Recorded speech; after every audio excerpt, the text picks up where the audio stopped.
नमस्कार साथियों, स्वागत है आपका आपके अपने YouTube चैनल गुलशन एक कहानी पर। मैं हूं आपका दोस्त गुलशन सिंह, हाजिर हूं आपकी सेवा में एक नई कहानी के साथ। एक महिला टीचर जिनका नाम गीता है, वो इंटर कॉलेज में अंग्रेजी की अध्यापिका हैं। रोज़ अपने तय समय पर स्कूल जाती हैं और अपना क्लास लेती हैं।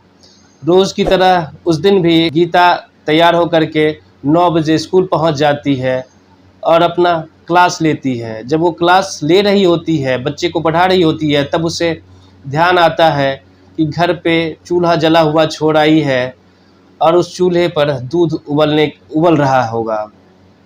जब गीता को इस बात का याद आता है तो वो घबरा जाती है और अपने चपरासी को बुलाती है। चपरासी, जिसका नाम मोहित है, वो आता है।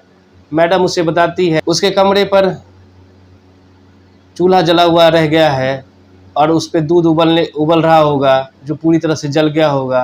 तो ये मेरे कमरे की चाबी ले लीजिए और प्लीज़ मेरे घर पे जा कर के चूल्हे को बंद कर दीजिएगा और उसके बाद आप वापस आ जाइएगा। मोहित गीता से घर की चाबी लेता है, अपना बाइक निकालता है और मैडम के कमरे की तरफ चल देता है। वो गीता स्कूल से कुछ दूरी पर अपने लिए किराए का कमरा लेती है और वहीं रहा करती थी और वहाँ से स्कूल आया जाया करती थी।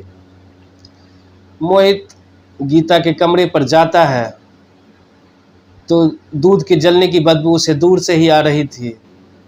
वह कमरे का दरवाज़ा खोल करके अंदर जाता है तो अंदर पूरे कमरे में धुआं भरा हुआ था। वो किसी तरह से कमरे के अंदर जाता है, खिड़कियां खोलता है, गेट भी खुला ही छोड़ देता है जिससे कि घर के अंदर जो धुआं था वो घर से बाहर हो जाए।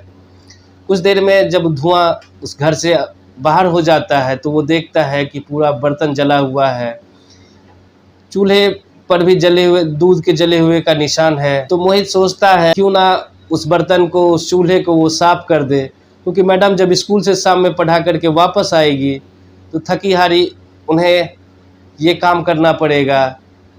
मैं स्कूल में भी तो बैठा ही रहूँगा या ज़्यादा से ज़्यादा चाय पानी कराऊँगा, तो मैं अगर ये बर्तन साफ भी कर दूँगा तो क्या फ़र्क पड़ता है। वो मोहित ये सोच करके बर्तन चूल्हे को साफ कर देता है और किचन को अच्छी तरह से साफ करके उसे व्यवस्थित भी कर देता है। उसके बाद मोहित उस कमरे में नज़र दौड़ाता है तो देखता है कि एक सिंगल बेड उस कमरे में लगा हुआ है। मैडम के कुछ कपड़े टंगे हुए हैं और साथ में दराज में कुछ मोटी मोटी अंग्रेजी की किताबें रखी हुई है। मोहित उस बेड पे बैठ जाता है। तभी उसकी नज़र उस घर में रखी हुई एक एल्बम पर पड़ती है। उत्सुकता बस मोहित उस एल्बम को निकाल करके देखने लगता है। जब वो देखता है तो वो दंग रह जाता है, क्योंकि उस एल्बम में जो अंग्रेजी की टीचर गीता है वो किसी और लड़के के साथ में बहुत ही खुश दिखाई देती है। पर अभी जब वो गीता को देखता है स्कूल में तो बिल्कुल शांत, किसी से ज़्यादा बातचीत नहीं करती है, बिल्कुल गुमसुम रहने वाली लड़की है। पर उस एल्बम में उनके तस्वीर, उनके हाव भाव को देख कर के मोहित को लगता है कि ज़रूर कुछ ना कुछ गीता मैडम के साथ में बुरा हुआ है, गलत हुआ है, जिसके कारण उनका स्वभाव पूरी तरह से बदल चुका है। मोहित उस एल्बम को देखने के बाद वापस उसी जगह पे रख देता है जहाँ पे वो रखा हुआ था। वहाँ से निकल कर के स्कूल जाता है। स्कूल में मैडम को चाबी पकड़ाता है और वहाँ से निकल जाता है। गीता उसे धन्यवाद कहती है, पर मोहित उस समय वहाँ नहीं रुकता है और चला जाता है। गीता जब अपने कमरे के लिए आ रही होती है तो पूरे रास्ते में उसे जले हुए बर्तन और चूल्हे की ही याद आती रहती है कि घर जा कर के उसे साफ़ करना है, उसे घिसना पड़ेगा, कितना करना पड़ेगा इसे उसे खुद भी अंदाज़ा नहीं था। वो पूरे रास्ते इसी बात को सोचते हुए घर आ रही थी। पर जब वो अपने कमरे पर आती है, कमरे का दरवाज़ा खोल करके अंदर देखती है तो उसका पूरा किचन व्यवस्थित होता है, सब कुछ सही जगह पे रखा हुआ था, बर्तन चूल्हे सब बिल्कुल साफ़ रखे हुए थे। गीता हैरान हो जाती है, पर वो समझ जाती है कि ये काम मोहित ने ही किया है। अगले दिन जब गीता स्कूल जाती है तो मोहित को मिलती है और उसे धन्यवाद कहती है। तो मोहित हंसते हुए कहता है, मैडम आज तो आप चूल्हे पर कुछ चढ़ा के नहीं भूल आए हैं। गीता कहती है कि मैं इतनी भी भुलक्कड़ नहीं हूँ कि रोज़ रोज़ ऐसा काम कर दूँ। कल तो किसी के ख्यालों में खोई हुई थी, किसी का ख्याल आ रहा था जिसके कारण ऐसा हो गया। मोहित को बोलने के लिए जगह मिल जाता है। मोहित गीता से कहता है कि किसी के ख्यालों में इतना भी नहीं खो जाना चाहिए कि उसके चले जाने के बाद ज़िंदगी ख़त्म नहीं हो जाती है। जीने का नाम है, अगर आपकी ज़िंदगी है तो उसे अपने सही तरीके से जिए।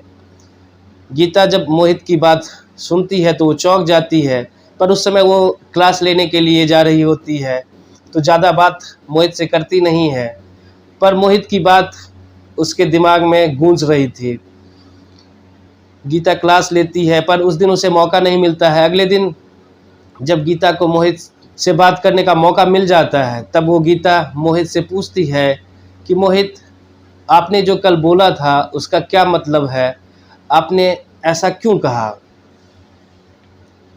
तो मोहित गीता से कहता है कि माफ़ कीजिएगा मैडम, कल मैं जब आपके घर पे गया था तो मैंने वहाँ पे आपका रखा हुआ एल्बम देख लिया और एल्बम में देखने के बाद मुझे समझ में आ गया कि पहले तो आप बहुत खुश रहती होंगी, पर जब से कोई आपसे बिछड़ गया हो, कहीं और चला गया है, तब आप अपने आप को ऐसा दोषी मान करके बैठी हुई हैं। वो आदमी कहीं और किसी और के साथ में हंसी खुशी मौज में रह रहा होगा और आप अपनी ज़िंदगी क्यों ख़राब कर रहे हैं? तो गीता रोने लगती है, कहती है कि अगर वो इस दुनिया में कहीं भी किसी और के साथ भी रहता तब भी वो खुश रहती, पर वो इस दुनिया में नहीं है, इसी बात का गम है।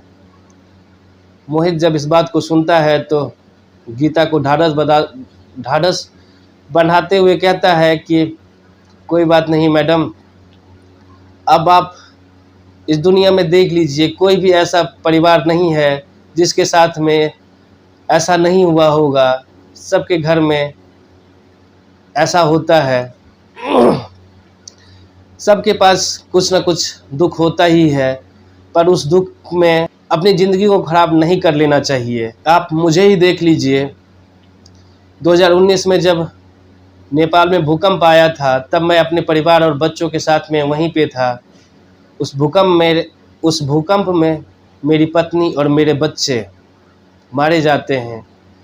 मैं बच जाता हूँ। भगवान से मैं यही बोलता हूँ कि जब मेरी पत्नी और बच्चे नहीं रहे तो आपने उसे क्यों ज़िंदा छोड़ दिया, पर वो आज भी ज़िंदा है और उसके दिल में अपने परिवार और बच्चे की टिस हमेशा रहती है, हमेशा उसकी याद आती है।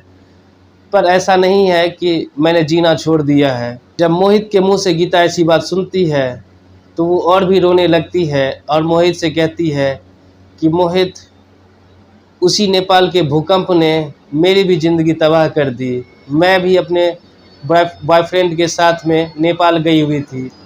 हम दोनों की शादी होने वाली थी। हमारा परिवार बहुत ही खुश था और परिवार की अनुमति से हम दोनों नेपाल गए हुए थे, पर वहाँ उसकी मौत हो जाती है और मैं बच जाती हूँ। पर उसकी याद अभी भी हमेशा मेरे साथ रहती है, मैं उसे भूल नहीं पाती हूँ। दोनों एक दूसरे को चुप भी कराते हैं क्योंकि दोनों का मामला एक जैसा ही था। दोनों नेपाल में आए भूकंप से पीड़ित थे। पर धीरे धीरे मोहित और गीता के साथ दोस्ती बढ़ जाती है और वो दोनों एक दूसरे से प्यार में पड़ जाते हैं। गीता भी खूबसूरत थी और मोहित भी बिल्कुल गबरू जवान था। भले वो चपरासी था स्कूल में, पर वो एक बहुत ही हैंडसम लड़का था। दोनों के परिवार वाले इस चीज़ से परेशान थे ही कि दोनों शादी कर ले, अपनी ज़िंदगी खुशी खुशी चलाए आगे। जब गीता अपने घर में मोहित के बारे में जानकारी देती है तो गीता के परिवार वाले मान जाते हैं। उन्हें इन चीज़ों से कोई फ़र्क नहीं पड़ता है कि लड़का चपरासी है कि क्या है। वो इस बात से खुश थे कि उनकी जो बेटी है वो अपनी ज़िंदगी में अपनी खुशी के लिए अपना कदम बढ़ा रही है, तो कोई भी गीता का विरोध नहीं करता है और सभी गीता के प्रस्ताव को मान जाते हैं। और मोहित और गीता दोनों आपस में शादी कर लेते हैं। दोनों आज हंसी खुशी ज़िंदगी व्यतीत कर रहे हैं और उन दोनों का एक बच्चा भी है। आज वो दोनों बहुत ही हंसी खुशी अपनी ज़िंदगी आगे जी रहे हैं। उनकी ज़िंदगी, उनकी पिछली ज़िंदगी में जो भी कुछ हुआ वो दोनों उन चीज़ों को भूल करके अब आगे बढ़ चुके हैं। तो ये थी आज की कहानी। अगर आपको अच्छी लगी तो प्लीज़ वीडियो को लाइक कर दीजिए, चैनल को भी सब्सक्राइब कर लीजिए। नमस्कार, जय हिंद।